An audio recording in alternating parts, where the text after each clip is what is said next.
He had $50 million, penthouse in Manhattan, private jet, everything money could buy. But his daughter, she was dying, cancer, 17 years old, and all his money couldn't save her. So he made a choice. He walked away from everything, the money, the mansion, the life, and for 8 years, he lived on the street, on a single corner, outside the last restaurant where his daughter smiled. People kicked him, insulted him, told him he was worthless. But then, the restaurant that meant everything to him was about to close, and the man they thought had nothing pulled out $12 million and saved it. This is the story of what love really looks like. This is the story of James Morrison. Part 1, Before the Fall, 2008, New York City.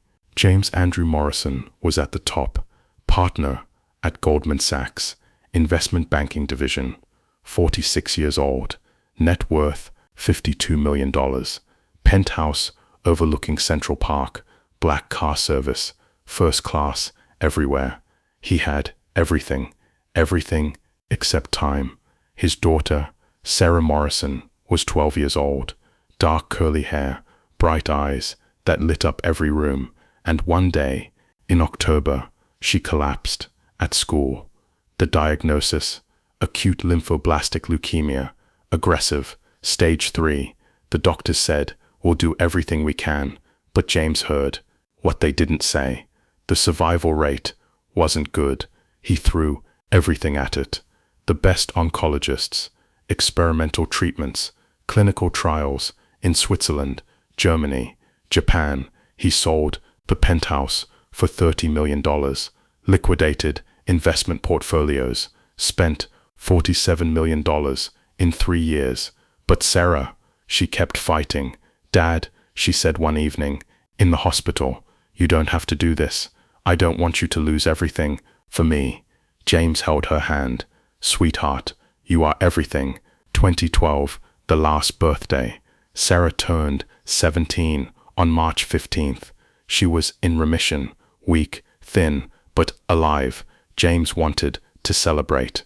"Where do you want to go?" Sarah smiled. "Giovanni's, that little Italian place on Mulberry Street. Remember, we went there when I was 10. You remember that?" "Dad, I remember everything. That night, you weren't on your phone. You weren't checking emails. You were just there with me. It was perfect." James's throat tightened. "Then that's where we'll go." They sat by the window. Red brick walls, warm golden lights, the smell of garlic and fresh bread. Sarah ordered spaghetti carbonara. James couldn't eat. He just watched her. Every smile, every laugh, memorizing every second. "This is the best birthday ever," Sarah whispered. James reached across and took her hand. "I love you more than anything in this world." "I love you too, Dad." 3 months later, Sarah passed away, June 9th, 2:13 a.m. James was holding her hand. Her last words, "Thank you for trying, Dad. Promise me you'll help other kids, other families. Promise me you won't let the money be the point. Promise me you'll find what matters. I promise, sweetheart. I promise." And then she was gone, completely. The funeral was small. He stood by her grave, and something inside him shattered.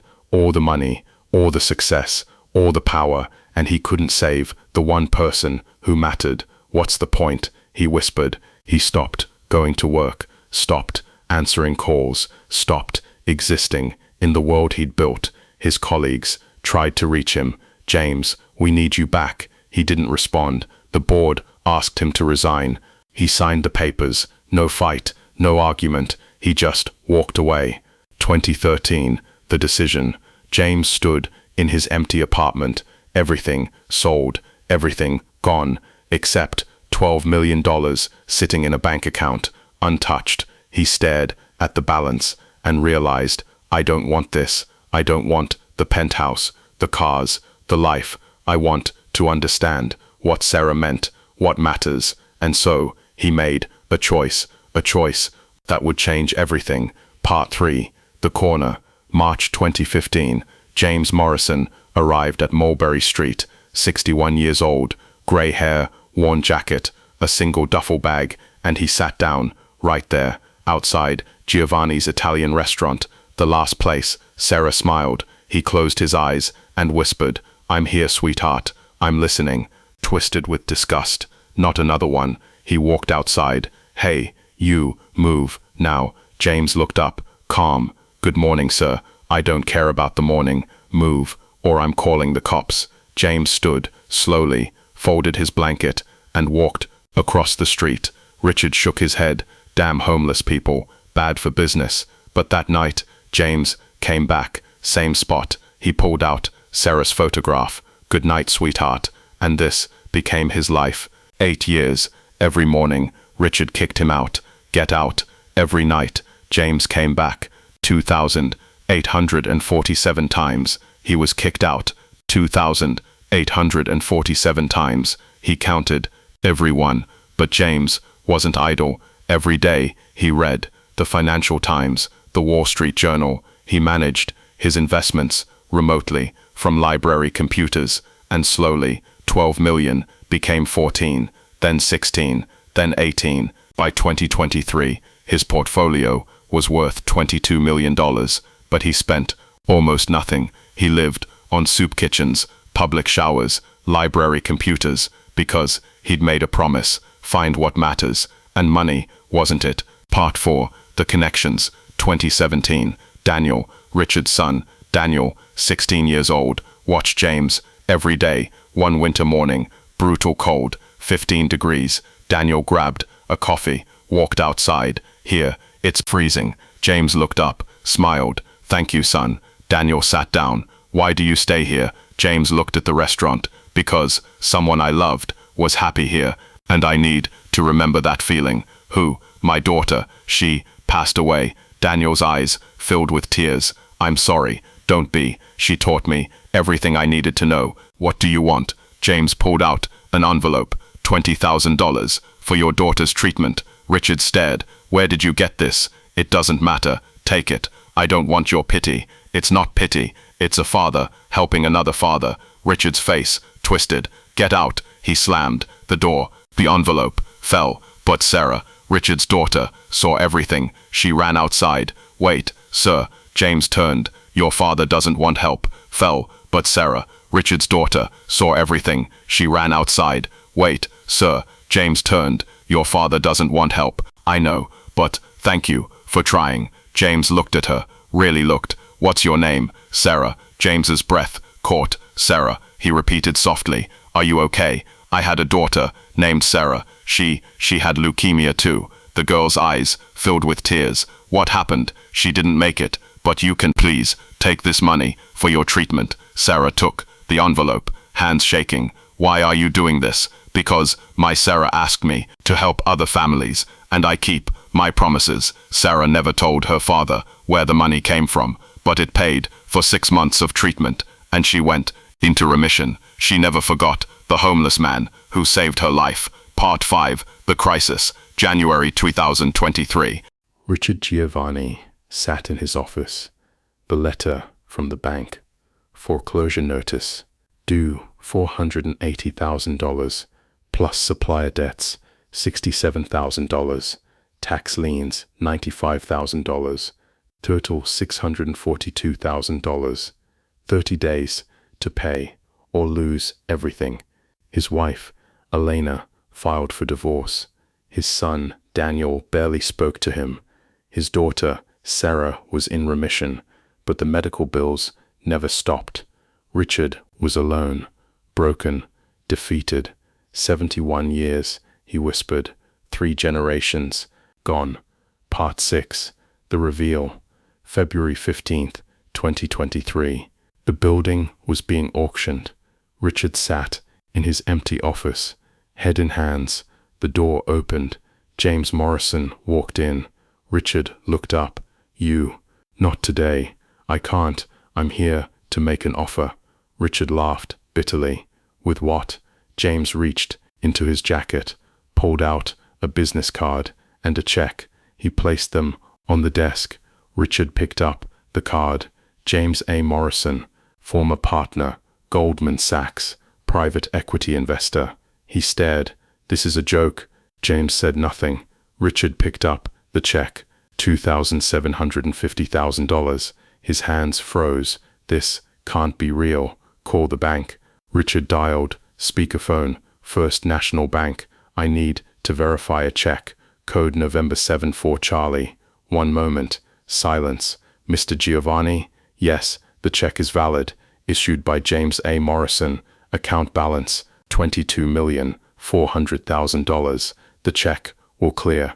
Richard dropped the phone, stared at James. "Who are you?" James pulled out a photograph. "Sarah, his daughter, 10 years ago. My daughter and I ate at your restaurant. March 15th, her 17th birthday. 3 months later, she died. This corner, this place, it's where I remember her being happy." Richard's eyes filled with tears. "The money for my Sarah's treatment, that was you." "Yes." "Why?" "Because I made a promise to help families, and because your daughter reminded me of mine." Silence. "What happens now?" Richard whispered. "Now I own this building, and you will work for me. Minimum wage, 1 year, as a line cook." "Why?" "Because you need to learn what it's like to be dismissed, to be invisible, to be judged." Richard's face crumbled. I'm so sorry. I was wrong. I know. And now you'll prove it." Part 7. Redemption. 1 year later, Richard Giovanni wore chef whites, worked the line, took orders from Marcus. "Faster, Richard." "Yes, chef." It was humbling and transformative. Every day he saw the dishwasher riding 2 buses, the waitress raising 3 kids alone, the busboy sending money home, people he'd never noticed, people he'd treated like they were invisible. "I was terrible," Richard said one night. James nodded. "You were, but you're learning." Part 8. Sarah's table. James gathered the staff. "I have an announcement." He pulled out documents. "This restaurant is now a social enterprise. 20% of profits go to a new program." Sarah's table. "What's that?"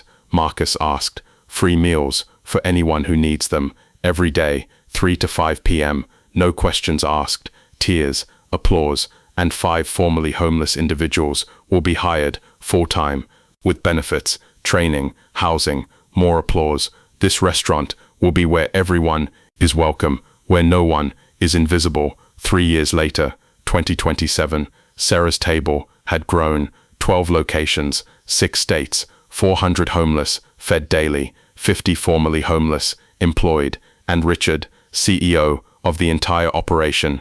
"James didn't just save my restaurant," Richard said in an interview. "He saved my soul." On his corner, by choice. "But now, people stop. Mr. Morrison, coffee. Mr. Morrison, my daughter drew this for you. Thank you for everything." He smiles, waves, and every evening he looks at Sarah's photograph. "We did it, sweetheart, together," because he learned the truth. Money doesn't define you. Success doesn't define you. What you do with what you have, that defines you. The man who once had $50 million found his wealth on a sidewalk where people were fed, where people were seen, where people were loved. This is the story of James Morrison, the homeless man who bought the restaurant, and the father who kept his promise.